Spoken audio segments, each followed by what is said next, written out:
편안한 밤 되셨는지요? 우리 다 같이 사도신경 고백하심으로 4월 28일 목요일 새벽 기도회 시작하겠습니다.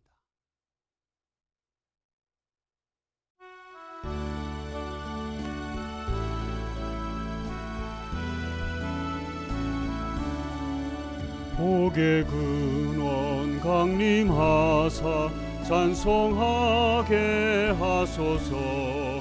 한량없이 자비하심 증량할 길 없도다.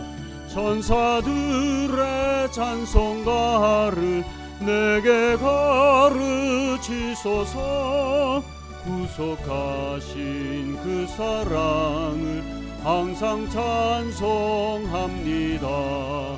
주의 크신 도움받아 이때까지 왔으니 이와 같이 전국에도 이르기를 바라네. 하나님의 품을 떠나 죄에 빠진 우리를 예수 구원하시려고 보혈 흘려주셨네. 주의 귀한 은혜 받고 일생 빚진 자 되네. 주의 은혜 사슬 되사 나를 주께 매소서. 우리 마음은 연약하여 범죄하기 쉬우니 하나님이 받으시고 전국인을 치소서. 아멘. 성경 봉독 하겠습니다. 시편 79편입니다. 오늘부터는 시편의 말씀을 몇 장 보도록 하겠습니다. 1절부터 13절까지 말씀 함께 교독하겠습니다. 아사베 시. 하나님, 이방 나라들이 주님의 땅으로 들어와서 주님의 성전을 더럽히고 예루살렘을 돌무더기로 만들었습니다. 그들이 주님의 종들의 죽음을 하늘을 나는 새들에게 먹이로 내주고 주님의 성도들의 살을 들짐승에게 먹이로 내주고 사람들의 피가 물같이 흘러 이스라엘 사면에 넘치게 하였건만 희생당한 이들을 묻어줄 사람이 아무도 없습니다. 우리는 이웃에게 조소거리가 되고 주변 사람들에게 조롱거리와 웃음거리가 되었습니다. 주님, 언제까지입니까? 영원히 노여워 하시렵니까? 언제까지 주님의 진노하심이 불길처럼 타오를 것입니까? 주님을 알지 못하는 저 이방인들에게나 주님의 진노하심을 쏟아 주십시오. 주님의 이름을 부르지 않는 저 나라들 위에 쏟아부어 주십시오. 그들은 야곱을 집어삼키고 그가 사는 곳을 폐허로 만들었습니다. 우리 조상의 죄악을 기억하여 우리에게 돌리지 마십시오. 주님의 긍휼하심으로 어서 빨리 우리를 영접하여 주십시오. 우리가 아주 비천하게 되었습니다. 우리를 구원하여 주시는 하나님, 주님의 영광스러운 이름을 생각해서라도 우리를 도와주십시오. 주님의 명성을 생각해서라도 우리를 건져주시고 우리의 죄를 용서하여 주십시오. 어찌 이방인들이 그들의 하나님이 어디에 있느냐 하면서 비웃게 버려두시겠습니까? 주님의 종들이 흘린 피를 주님께서 갚아주신다는 것을 우리가 보는 앞에서 이방인들에게 알려주십시오. 갇힌 사람들의 신음소리를 주님께서 들어주십시오. 죽게 된 사람들을 주님의 능하신 팔로 살려주십시오. 주님, 우리 이웃 나라들이 주님을 모독한 그 모독을 그들의 품에다가 7배로 갚아주십시오. 그때에 주님의 백성, 주님께서 기르시는 양떼인 우리가 주님께 영원히 감사를 드리렵니다. 대대로 주님께 찬양을 드리렵니다. 아멘. 오늘 하나님의 말씀은 돌무더기 앞에서 드리는 예배입니다. 시편 79편은 아마 예루살렘의 성전이 해파되고 예루살렘이 성이 무너진 그런 배경하에서 하나님께 그 자신들이 믿었던 이 성전이 돌무더기가 됐어요. 근데 그 앞에서 하나님 앞에 간구했던 시입니다. 오늘 이 말씀을 통해서 우리 하나님의 백성들에게 어떻게 주님 응답하시는지 우리 다시 한번 이 말씀을 통해서 같이 은혜 받기를 원합니다. 자, 이스라엘 백성들에게 있어서 예루살렘은 성지죠, 성지. 그리고 예루살렘의 성전이 그들에게는 자존심입니다. 우리가 믿는 여호와 하나님은 다른 어떤 이방의 하나님보다 우수하신 하나님이고 또 비교할 수 없는 그런 하나님이라고 믿고 있었지만은 또 한편으로는 그들이 그런 하나님을 믿는 것을 또 해이해진 마음을 가지고 다른 신들에 대해서 또 기웃거리는 거죠. 하나님도 믿고 다른 신들도 믿어보는 거예요. 또 어떤 사람들은 하나님보다는 다른 이방의 신들을 더 믿었던 그런 이스라엘 백성들도 있었습니다. 그때마다 하나님께서는 선지자들을 보내서 너희의 이 우상은 하나님이 제일 싫어하는 것이다. 회개하고 주께로 다시 돌아오라. 이렇게 이제 외쳤던 것입니다. 그럼에도 불구하고 이 이스라엘 백성들이 우상을 섬기는 그 일을 그치지 않았기 때문에 하나님께서는 아수르라든가 바벨론이라든가 이런 나라들을 통해서 주변의 암몬, 에돔, 모암 이런 족속을 통해서 그들에게 회초리를 또 들기도 했습니다. 그들에게 자신이 믿었던 그 하나님, 또 사사기 시대도 보면은 이방 나라들에게 굉장히 어려운 거, 블레셋이라고 하는 나라에게 굉장히 못살게 괴롭힘을 당했는데요. 그때마다 하나님께서는 사사를 통해서 이스라엘 백성들을 구원해 주시고 그들에게 간구하는 기도에 응답해 주셨고, 여호와 하나님은 가장 힘이 세신 분이고 여호와 하나님은 창조주 하나님으로서 못하실 것이 없음을 다 보여주었습니다. 그럼에도 그들은 평화를 찾으면 또 반복된 죄악에 빠지곤 했습니다. 왜 사람들은 하나님도 믿고 우상도 섬기려고 하는지 아십니까? 왜 교회도 다니면서 점집을 드나든지 아십니까? 첫째는 믿음이 부족해서 그래요. 하나님만 믿는다면 절대 다른 데 기웃거리지 않는 것이죠.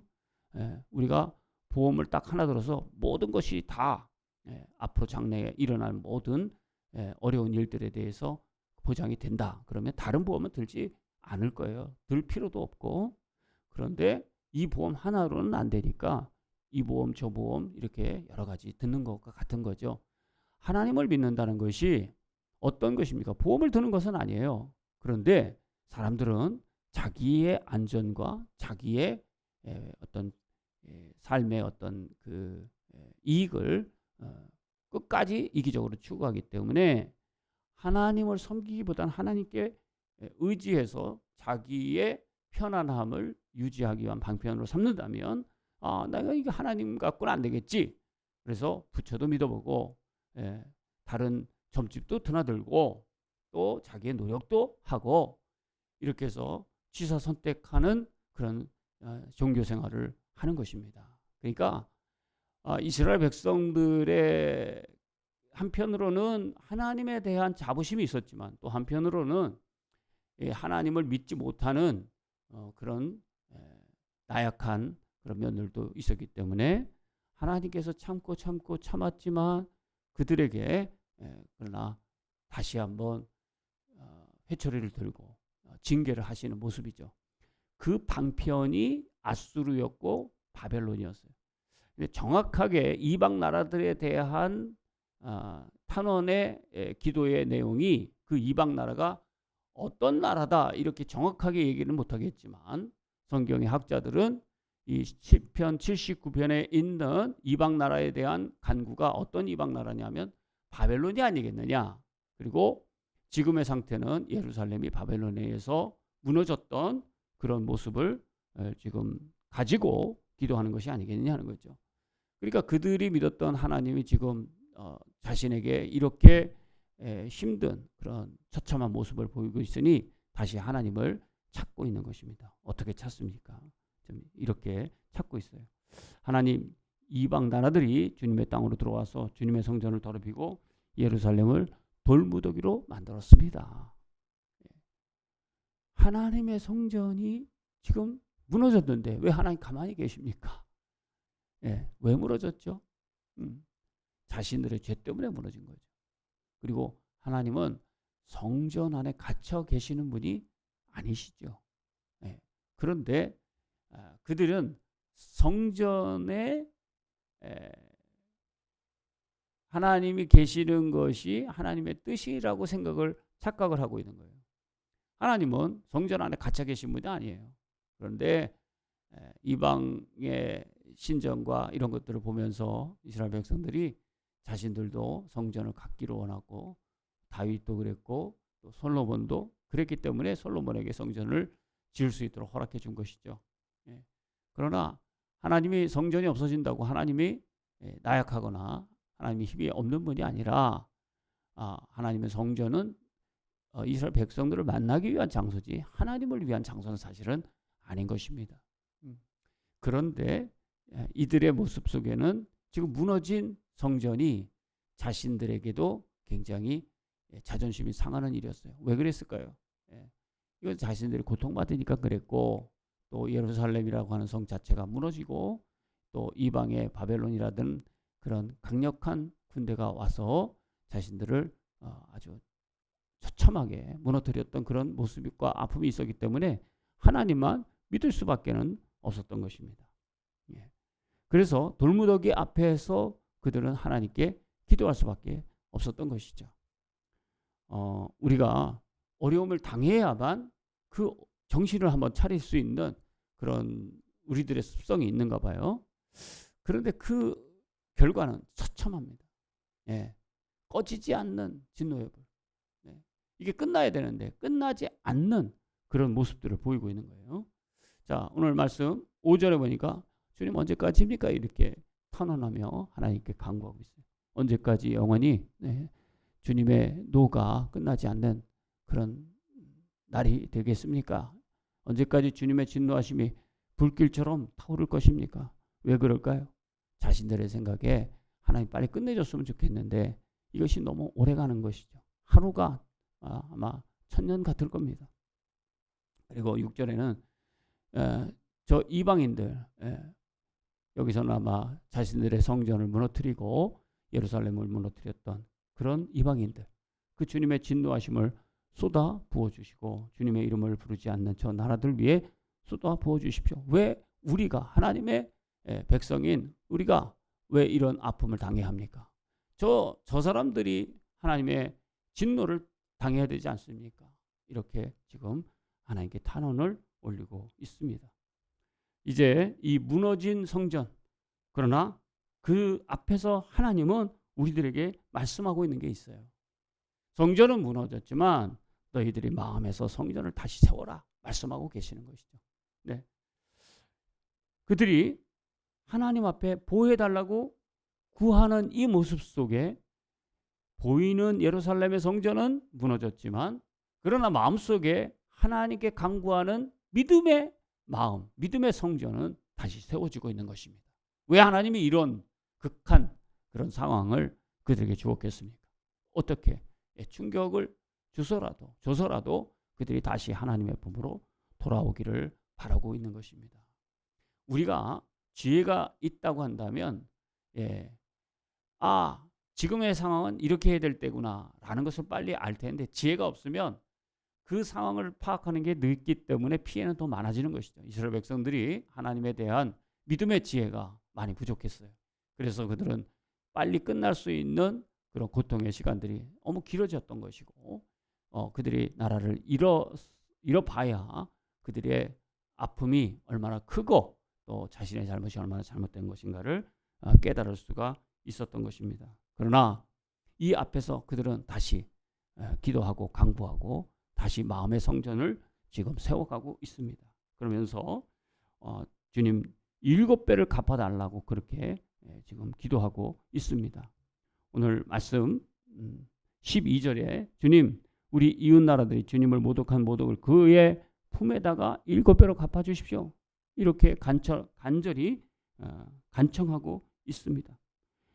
분개한 거죠. 네. 이것은 이방 사람들에 대한 개인적인 감정에서 비롯된 것이 아니라 하나님의 거룩하신 이름이 멸시받고 비방거리가 된 것을 보고 분개한 것입니다. 거룩한 열정에서 이 탄원을 하고 있는 것입니다. 하나님을 회방하고 그 영광을 가리는 자를 향하여 하나님이 진노하시며 용서치 않으신다는 것은 당연한 일인 것입니다. 그 다음에 오늘 또 그들에게 죽음에는 다른 길이 없었던 그런 상태에서 죽음을 제거해 달라고 간청하고 또 절망을 희망으로 대처할 일은 하나님밖에 없다고 그 절망 속에서 하나님께 기도하고 있습니다. 오늘 말씀의 결론을 저는 한번 이렇게 잡아봤습니다. 우리가 왜 삶이 힘들까요? 왜 우리가 고통이 빨리 끝나지 않는가? 그것은 하나님의 관계가 회복이 안 돼서 그런 거예요. 가정에서 부부가 관계가 좋으면 행복한 가정이 될 가능성 굉장히 많습니다. 그러나 부부의 관계가 좋지 않은데 돈을 많이 벌고 자식들의 관계가 좋고 이웃들의 관계가 좋다. 행복하지 않습니다. 우리 삶의 기본이 부부가 가정에서 먼저 좋은 관계를 유지하는 것이고 우리가 인생에 있어서는 하나님과 나와의 관계가 좋은 관계가 유지가 되어야 합니다. 그러면 하나님과 나와의 관계가 좋은 관계가 된다는 것은 무엇을 의미하느냐? 주님을 신뢰하고 철저하게 의지하는 거예요. 그분이 하라면 하고 하지 말라면 안 하는 거죠. 우리 마음속에 누가 계시다고 그랬죠? 하나님의 영인 성령님이 우리 안에 계셔요. 거룩한 영이. 그분이 시마다 때마다 성경에 구체적으로 제시하지 않는 상황 속에서 그 지혜 그리고 우리 삶을 어떻게 하라고 하는 인도하심을 우리가 예민하게 하나님이라면 우리에게 뭘 원하실까라고 생각하면서 그분의 뜻을 따른다는 것이 그 하나님과 나와의 관계가 좋다는 것을 의미하는 것이죠. 우리가 그런 지혜를 갖지 않는다면 이스라엘 백성들이 바벨론이 들어와서 어려움을 당하고 새들에게 먹이가 되고 시체가 동물들의 먹이가 되어지는 그런 끔찍한 일들을 당하게 되는 것입니다. 오늘 우리 삶에 어려움이 지속된다면 다시 한번 하나님께 지금도 늦지 않고 우리가 기도하면서 희망을 찾을 수 있다고 믿습니다. 지금의 주어진 여러 가지 어려운 상황 속에서 우리도 돌무더기 앞에서 하나님께 간구했던 이 이스라엘의 시편의 기자처럼 오늘 우리들도 하나님 앞에 이 팬데믹 상태, 어려운 상태, 또 전쟁이 일어날 것 같은 제3차 대전의 핵전쟁의 위기가 일어날 것 같은 이 시기에 우리가 하나님 앞에 반드시 주님을 의지하고 기도해야 할 줄로 믿습니다. 그러면 주님의 뜻대로 우리가 그것을 알고 그 어려운 상황 속에서도 주님의 피난처는 반드시 있다는 사실입니다. 저와 여러분이 주님만 믿고 주님의 뜻대로 살아갈 때 흔들림 없는 그런 삶을 평안을 유지하고 여러분들의 삶의 어려움 가운데서도 희망이 항상 보여지는 그런 인생을 살아갈 수 있기를 간절히 축복합니다. 오늘도 좋은 하루 또 승리하는 하루가 되시기를 바랍니다. 다 같이 기도드리겠습니다. 사랑의 아버지 하나님, 이스라엘 백성들의 그 돌무더기 앞에 절망 앞에서도 하나님을 찾았던 이 시편 79편의 기도처럼 우리의 삶의 어려움 속에서도 우리를 구하실 일은 하나님밖에 없다라고 간구하며 절망 속에서 희망을 찾아가는 믿음의 사람들 되게 하여 주시옵소서. 오늘의 하루의 삶도 주님의 뜻대로 살게 하시고 거룩한 성령의 영에 따라서 순종하는 삶으로 하나님께 영광 돌리며 행복한 주님의 관계를 유지하게 하여 주옵소서. 예수님의 이름으로 간절히 기도합니다. 아멘. 하늘에 계신 우리 아버지여, 아버지의 이름을 거룩하게 하시며 아버지의 나라가 오게 하시며 아버지의 뜻이 하늘에서와 같이 땅에서도 이루어지게 하소서. 오늘 우리에게 일용할 양식을 주시고 우리가 우리에게 잘못한 사람을 용서해 준 것 같이 우리 죄를 용서해 주시고 우리를 시험에 빠지지 않게 악에서 구하소서. 나라와 권능과 영광이 영원히 아버지의 것입니다. 아멘.